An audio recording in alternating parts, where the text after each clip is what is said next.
औज़ुबिल्लाहिमिनश्शैतानिर्रजीम बिस्मिल्लाहिर्रहमानिर्रहीम अस्सलामु अलैकुम वरहमतुल्लाहि वबरकातुहू। उम्मीद आप सब लोग खैरियत से होंगे, खुश होंगे।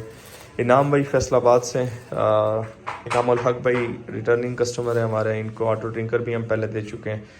तो इनाम भाई ये आपके लिए पैलेट्स में भिजवा रहा हूँ। सैंपल के तौर पे एक पीस MNP के थ्रू 3.25 फुट 3.37 फुट इसकी लंबाई है और 2.25 फुट 1.76 फीट इसकी चौड़ाई है। और ये इंशाल्लाह परसों आपको उम्मीद है मिल जाएगा। कोशिश मैं करता हूँ MNP के थ्रू मैं भिजवा दूँ, क्योंकि एक ही सैंपल है आपका। तो इंशाल्लाह उम्मीद है ये आपके पास पहुँच जाएंगे।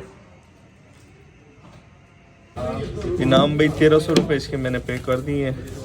तो 1000 रुपये आपने मुझे भेजे थे, 1300 रुपये में से 300 रुपये आपने मज़ीद मुझे सेंड करने। इंशाल्लाह ये कल आपको मिल जाएगा।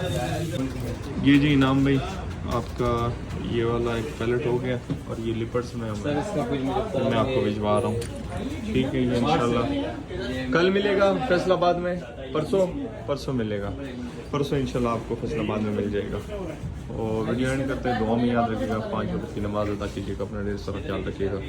अल्लाह हाफिज़।